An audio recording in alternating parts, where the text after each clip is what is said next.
राधे राधे। जय श्री कृष्ण। आज की इस वीडियो में हम सुनेंगे संतोषी माता के व्रत की कथा।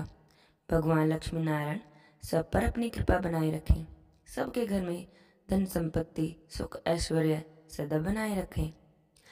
संतोषी माता के व्रत में व्रत की कथा पढ़े बिना व्रत पूर्ण नहीं होता, इसलिए शुक्रवार के दिन संतोषी माता की इस कथा को कहना या सुनना जरूर चाहिए। बोलिए संतोषी माता की जय हो, लक्ष्मी नारायण भगवान की जय हो। एक गांव में एक बुढ़िया रहती थी जिसके 7 बेटे थे।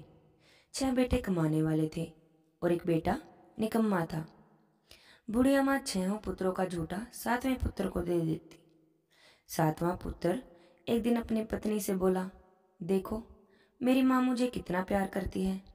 वह बोला, हाँ हाँ क्यों नहीं, सबका झूठा बचा हुआ तभी तो तुम्हें खिलाती है।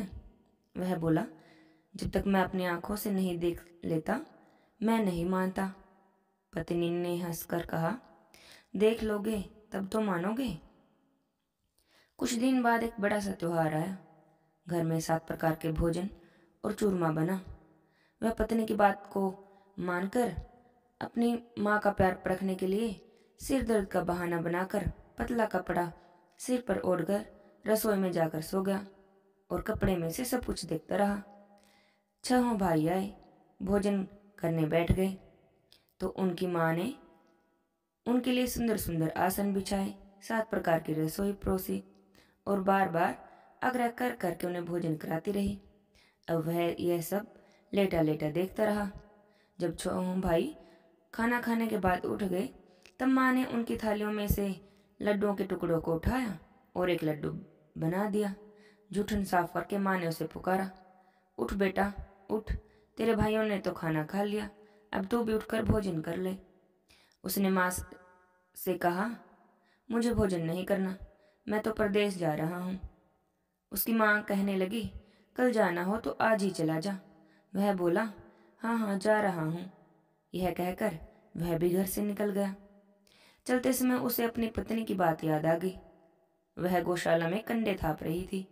वहां जाकर वह बोला, मेरे पास तो कुछ नहीं है, यह अंगूठी है, सो ले लो और अपनी कोई निशानी भी मुझे दे दो। वह बोली, मेरे पास क्या है, यह गोबर भरा हाथ है। यह कहकर पत्नी ने उसकी पीठ पर गोबर के हाथ की थाप मार दी। वह चल दिया। चलते चलते दूर देश में पहुंचा। वहां एक साहूकार की दुकान थी। वहां जाकर बोला, सेठ जी मुझे नौकरी पर रख लो। साहूकार को नौकर की सख्त जरूरत थी। साहूकार ने उससे कहा, मैं तुम्हारा काम देखकर ही तुम्हें तनख्वाह दूंगा। उसने सेठ से कहा, ठीक है सेठ जी, जैसा आप ठीक समझें। और उसे उस साहूकार के यहाँ नौकरी मिल गई। अब वह वहाँ दिन रात काम करने लगा और कुछ ही दिनों में उसने लेन देन, हिसाब किताब, ग्राहकों को माल बेचना, सारा काम बहुत अच्छे से सीख लिया। साहूकार के 7-8 नौकर थे, वे तो सब चक्कर खाने लगे। लेकिन उसने अपनी लगन, परिश्रम और ईमानदारी से सभी को पीछे छोड़ दिया। क्योंकि उसने इतनी मेहनत की थी तो उसे अपनी मेहनत का फल मिला। सेठ ने भी उसका काम देखा और 3 महीने में ही उसे अपने मुनाफे में साझेदार बना लिया। अब परिश्रम करते करते 12 वर्ष में ही वह उस नगर का नामी सेठ बन गया और सेठ सारा अपना कारोबार उसी के भरोसे छोड़कर बाहर चला गया। इधर उसकी पत्नी पर भी क्या बीती। उसके सास ससुर उसे दुख देने लगे। घर का सारा काम करवाकर उसे लकड़ी लेने जंगल में भेजते और इसी बीच घर की रोटियों के आटे से जो भी भूसी निकलती उसकी भी रोटी बनाकर रख दी जाती और फूटे हुए नारियल की नरेली में उसको पानी दिया जाता। इस तरह उसके भी दिन बीतते रहे। एक दिन जब वह जंगल में लकड़ी लेने जा रही थी तब उसे रास्ते में बहुत सी स्त्रियां संतोषी माता का व्रत करते हुए दिखाई दी। वह वहां खड़ी होकर पूछने लगी, बहनों ये तुम किस देवता का व्रत करती हो और इसके करने से क्या फल मिलता है? इस व्रत को करने की क्या विधि है? अगर तुम मुझे भी इस व्रत का विधान बता दोगी तो मैं तुम्हारा बड़ा ही एहसान मानूंगी। उनमें से एक स्त्री कहने लगी, हाँ बहन, सुनो, ये संतोषी माता का व्रत है। इसके करने से निर्धनता, दरिद्रता का नाश होता है। लक्ष्मी जी घर में आती हैं, मन की सारी चिंताएं दूर होती हैं, मन को प्रसन्नता और शांति मिलती है, निपुति को पुत्र मिलता है। किसी का प्रीतम बाहर गया हो तो वह शीघ्र लौट आता है। कुंवारी कन्या को मन पसंद पर मिलता है। चलता हुआ मुकदमा खत्म हो जाता है। गृह कलेश समाप्त हो जाता है। मन में शांति होती है। घर में धन जमा होकर धन जायदाद का लाभ होता है। और जिसके मन में जो भी कुछ मनोकामना हो वह सब संतोषी माता की कृपा से दूर हो जाती है। इसमें बिल्कुल भी संदेह नहीं है। वह पूछने लगी, यह व्रत किया कैसे जाता है? यह भी बता दोगी तो तुम्हारी बड़ी कृपा होगी। वह स्त्री कहने लगी, बिना परेशानी, श्रद्धा और प्रेम से जितना भी बन सके प्रसाद लेना। 5.25 पैसे से 5.25 आने, इससे भी ज्यादा शक्ति और भक्ति के अनुसार गुड़ और चना ले लेना। हर शुक्रवार को निराहार रहकर कथा कहना सुनना। इसके ओम बीच काम नहीं टूटे। लगातार नियम और पालन करते रहना। सुनने वाला कोई न मिले तो घी का दीपक जलाकर उसके आगे जल के पात्र को रखकर कथा कहना, परंतु नियम न टूटे। जब तक कार्य सिद्ध ना हो नियम पालन करना, और कार्य सिद्ध हो जाने पर व्रत का उद्यापन करना। 3 मास में ही माता पूरा फल देती हैं। यदि किसी के ग्रह खोटे हैं तो भी माता 1 वर्ष में तो उसे अनुकूल फल देती हैं। कार्य सिद्ध होने पर ही उद्यापन करना चाहिए। बीच में उद्यापन में 2.5 सेर आटे का खाजा तथा इसी अनुसार खीर तथा चने का साग बनाना। 8 बच्चों को भोजन कराना। जहाँ तक मिले देवर जेठ भाई बंधु कुटुंब के लड़के लेना। न मिले तो रिश्तेदारों और पड़ोसियों के लड़कों को बुलाना, उन्हें भोजन कराना। अपनी श्रद्धा और शक्ति के अनुसार दक्षिणा देना। माता का नियम पूरा करना। ध्यान रखना उस दिन घर में कोई भी खटाई ना खाए। यह सुनकर वह वहां से चल दी। रास्ते में लकड़ी के बोझे को बेच दिया और उन पैसों में से गुड़ और चना ले माता के व्रत की तैयारी करके आगे बढ़ने लगी। रास्ते में संतोषी माता के मंदिर में जाकर हाथ जोड़कर उनके चरणों में लेट गई। विनती करने लगी, हे माँ, मैं दीन हूँ, मैं तो निपट मूर्ख हूँ, व्रत के नियम कुछ भी नहीं जानती, मैं बहुत दुखी हूँ। माता, मेरा दुख दूर करो, मैं आपकी शरण में आई हूँ। माता को दया आ गई। एक शुक्रवार बीता कि दूसरे शुक्रवार को ही उसके पति का पत्र आ गया। तीसरे शुक्रवार को उसका भेजा हुआ पैसा भी आ पहुंचा। यह देखकर तो जेठानी देवरानी मुंह सिकोड़ने लगी। इतने दिनों बाद इतना पैसा आया, इसमें क्या बड़ाई है? लड़के ताने देने लगे। काकी के पास तो अब पत्थर भी आने लगे, रुपया भी आने लगा। अब तो काकी की खातिर बढ़ेगी। अब तो काकी बुलाने से भी नहीं बोलेगी। वह बेचारी सरलता से बोली, भाभी, पत्थर ही तो आया है और रुपए तो हम सब के लिए आए हैं, यह तो अच्छा ही है, घर में ही काम आएंगे। यह कहकर वह आंखों में आंसू भरकर संतोषी माता के मंदिर में जाकर माता के चरणों में गिरकर रोने लगी। माँ, मैंने तुमसे पैसा नहीं मांगा, मुझे पैसे से क्या काम? मुझे तो अपने सुहाग से काम है। मैं तो अपने स्वामी के दर्शन और सेवा मांगती हूँ। तब माता ने प्रसन्न होकर कहा, जा बेटी, तेरा स्वामी जल्दी ही आएगा। यह सुनकर खुशी से बावली हो वह घर आकर काम करने लगी। संतोषी माता विचार करने लगी, इस भोली पुत्री से मैंने कह तो दिया कि तेरा पति शीघ्र आ जाएगा, पर आएगा कहाँ से? वह तो इसे स्वप्न में भी याद नहीं करता। उसे इसकी याद दिलाने के लिए तो मुझे ही जाना पड़ेगा। संतोषी माता ने उस बुढ़िया के बेटे को स्वप्न में समझाया, पुत्र, तेरी घरवाली बहुत कष्ट उठा रही है। वह बोला, हाँ माता, यह तो मुझे भी मालूम है, पर मैं क्या करूं? वहां कैसे जाऊं? परदेश की बात है, लेन देन का सारा हिसाब किताब है, कोई जाने का रास्ता ही नहीं नजर आता। आप कोई राह दिखाएं कि मैं वहां कैसे जाऊं? माता कहने लगी। सवेरे नहा धोकर संतोषी माता का नाम लेकर घी का दीपक जला दंडवत कर दुकान पर जाकर बैठ जाना। देखते देखते तेरा सारा लेन देन चुक जाएगा, जमा माल बिक जाएगा, सांझ होते होते धन का ढेर लग जाएगा। वह अगले दिन सुबह जल्दी उठा।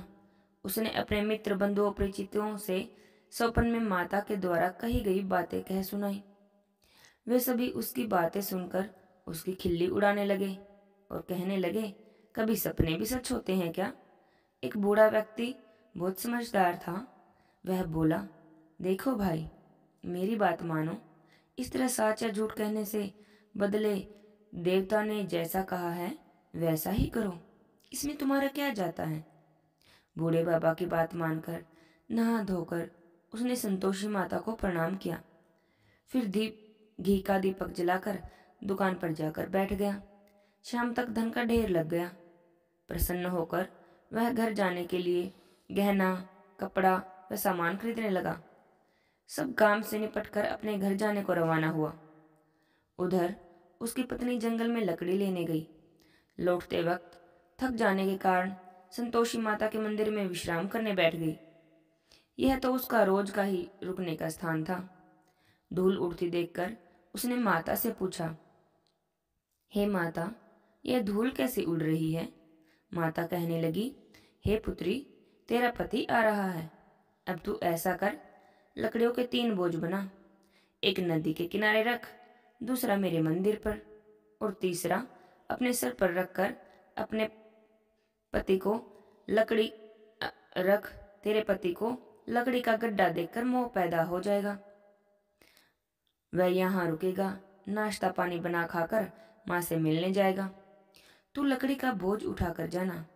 बीच चौक में लकड़ियों का गट्ठा डालकर 3 आवाजें जोर से लगाना, लो सासू जी, लकड़ियों का गट्ठा लो, भूसे की रोटी दो, नारियल के खोपरे में पानी दो, आज कौन मेहमान आया है? संतोषी माता की बातें सुनकर वह कहने लगी, ठीक है माँ। और ऐसा कहकर प्रसन्न मन से उसने लकड़ियों के 3 बोझ बना लिए। एक नदी के तट पर, दूसरा माता के मंदिर में रख दिया। इतने में ही मुसाफिर वहां आ पहुंचा। सूखी लकड़ी देखकर उसे इच्छा हुई कि चलो अब यहीं विश्राम कर लिया जाए और भोजन बना खाकर फिर गांव चले। यह सोचकर वह भोजन कर विश्राम कर अपने गांव में गया। उसी समय बहू सिर पर लकड़ी का गट्ठर लिए आ गई। उसने गट्ठर को आंगन में डाला, जोर से 3 आवाजें दी, लो सासू जी, लकड़ी का गट्ठर लो, भूसे की रोटी दो, नारियल के खोपर में पानी दो, आज कौन मेहमान आया है? यह सुनकर सासू ने अपने दिए हुए कष्टों को भुलाने के लिए कहा, बहू, तू ऐसा क्यों कहती है? तेरा पति ही तो आया है। बैठ, मीठा भात खाकर कपड़े गहने पहन। पत्नी की आवाज सुनकर उसका जब पति बाहर निकला और उसके हाथ में पहनी अंगूठी देखकर बेचैन हो गया। उसने माँ से पूछा, माँ यह कौन है? उसकी माँ कहने लगी, बेटा, यह तेरी पत्नी है। आज 12 वर्ष हो गए हैं। जब से तू गया है तब से सारे गांव में जानवरों की तरह भटकती फिरती है, काम काज कुछ करती नहीं, 4 समय आकर खा जाती है। अब मुझे देखकर भूसी की रोटी और नारियल के खोपरे में पानी मांगती है। वह बोला, माँ, मैंने भी इसे देखा है और तुम्हें भी। मुझे दूसरे घर की चाबी दो, मैं उसमें रहूंगा। उसकी माँ कहने लगी, ठीक है बेटा, जैसी तुम्हारी मर्जी। और कहकर चाबियों का गुच्छा बेटे के सामने रख दिया। उसने दूसरे घर का दरवाजा खोलकर सारा सामान जमाया। एक ही दिन में वहां राजा के महल के जैसा ठाठ बाट बन गया। अब क्या था, वह तो सुख भोगने लगे। अगला शुक्रवार उसने अपने पति से कहा, मुझे संतोषी माता के व्रत का उद्यापन करना है। पति कहने लगा, ठीक है, खुशी से कर लो। वह उद्यापन की तैयारियां करने लगी। जेठ के लड़कों को भोजन के लिए कहने गई तो उन्होंने मंजूर कर लिया, लेकिन पीछे से जेठानी ने अपने बच्चों को सिखाया, देखो रे, भोजन के समय सब लोग खटाई मांगना, जिससे उसका उद्यापन पूरा न हो। लड़के भोजन करने गए, खीर पेट भर कर खाई, परंतु बात याद आते ही कहने लगे, हमें तो कुछ खटाई खाने को दो, खीर खाना हमें नहीं भाता। लड़के उठकर खड़े हो गए, बोले, पैसे लाओ। भोली बहू कुछ जानती नहीं थी, इसलिए उन्हें पैसे दे दिए। लड़कों ने बाजार जाकर उन पैसों से इमली खरीदी और खाई। यह देखकर माता जी का प्रकोप उस पर हो गया। राजा के दूत उसके पति को पकड़ कर ले गए। जब अब सब मालूम हो जाएगा, जब जेल की रोटी खाएगा। यह सब वचन उसकी जेठानी उसे सुनाने लगी। बहू से तो यह वचन सहन नहीं हुए। वह संतोषी माता के मंदिर में गई और कहने लगी, माता, तुमने यह क्या कर दिया? हंसाकर क्यों रुलाने लगी? माता कहने लगी, पुत्री, तूने मेरा व्रत भंग किया है, इतनी जल्दी सब बातें भुला दी। वह बोली, माता, भूली तो नहीं हूं, नहीं कुछ अपराध किया है, मुझे तो लड़कों ने भूल डाल दिया, मुझे क्षमा करो माँ। माँ बोली, ऐसी भूल भी कहीं होती है? वह बोली, माता, अब ऐसी भूल नहीं होगी, अब बताओ मेरा पति कैसे आएगा? माता कहने लगी, पुत्री, जा, तेरा पति तुझे रास्ते में ही आता मिलेगा। जब वह मंदिर से निकलकर बाहर आई तो रास्ते में उसे उसका पति आता हुआ मिला। उसने पूछा, कहाँ गए थे? तो वह बोला, इतना धन जो कमाया है उसका कर राजा ने मांगा था, वही भरने गया था। वह प्रसन्न होकर बोली, भला हुआ, अब घर चलो। फिर अगला शुक्रवार आया। वह बोली, मुझे माता का उद्यापन करना है। पति ने कहा, ठीक है, बड़ी खुशी से करो। वह फिर से जेठ के लड़कों को भोजन के लिए कहने गई। जेठानी ने लड़कों को सिखा दिया कि तुम पहले ही खटाई मांगना। अब लड़के भोजन करने बैठे, लेकिन भोजन करने से पहले ही कहने लगे, हमें खीर पूरी नहीं भाती, जी बिगड़ता है, कुछ खटाई खाने को दो। वह बोली, खटाई खाने को तो नहीं मिलेगी, खाना हो तो खाओ। उनके उठकर चले जाने पर उसने ब्राह्मण के लड़कों को बुलाकर भोजन करवाया, दक्षिणा दी। उन ब्राह्मण दक्षिणा की जगह उन्हें एक एक फल दे दिया। इससे संतोषी माता प्रसन्न हो गई। माता की कृपा से 9 महीने बाद उसे चंद्रमा के समान एक सुंदर पुत्र प्राप्त हुआ। पुत्र को लेकर वह प्रतिदिन संतोषी माता के मंदिर में जाने लगी। माता ने सोचा कि यह रोज आती है, आज क्यों न मैं इसके घर चलूं, इसका आसरा ही देखूं तो सही। यह सोचकर माता ने एक भयानक रूप बनाया। गुड़ और चने से सना हुआ मुख, ऊपर से मुंड के समान होठ, उस पर मक्खियां भिनभिना रही थी। दहलीज में पैर रखते ही उसकी सास चिल्लाई, देखो रे, कोई चुड़ैल डाकनी चली आ रही है लड़कों, इसे भगाओ, नहीं तो सबको खा जाएगी। बहू रोशनदान से देख रही थी। वह तो प्रसन्न हो उठी, आज मेरी माता मेरे घर आई है। यह कहकर दूध पीते बच्चे को गोद से उतार दिया। इस पर उसकी सास और भी गुस्से में हो गई और बोली, इसको देखो कैसी उतावली हुई जा रही है, जो बच्चे को भी पटक दिया।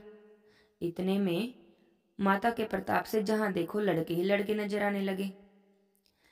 वह बोली, माँ जी, मैं जिनका व्रत करती हूँ यह वही संतोषी माता है। इतना कहकर उसने झट से घर के सारे किवाड़ खोल दिए। सबने माता के चरण पकड़ लिए और विनती करने लगे, हे माता, हम तो मूर्ख हैं, अज्ञानी हैं, तुम्हारे व्रत की विधि नहीं जानते, तुम्हारा व्रत भंग कर हमने बड़ा अपराध किया है। हे माता, हमारे सब अपराध क्षमा करो। और यह कहकर बार बार माता से माफी मांगने लगे। संतोषी माता सब कुछ भुलाकर उन पर प्रसन्न हुई। इसके बाद उसकी सास से कहने लगी, हे संतोषी माता, मेरे सारे अपराध क्षमा करो, मुझसे बड़ी भारी भूल हुई है। और उसकी बहू ने भी बार बार माता से आग्रह किया तो माता प्रसन्न हो गई और उसकी बहू संतोषी माता से कहने लगी, हे माँ संतोषी, जैसा फल आपने मुझे दिया है वैसा ही फल सबको देना। यह कथा कहानी कहते सुनते, हुंकारा भरते, सबकी मनोकामनाएं पूरी करना, सबके घर में धन धान्य ऐश्वर्य सदा बनाए रखना। बोले संतोषी माता की जय हो। लक्ष्मी नारायण भगवान की जय हो। राधे श्याम।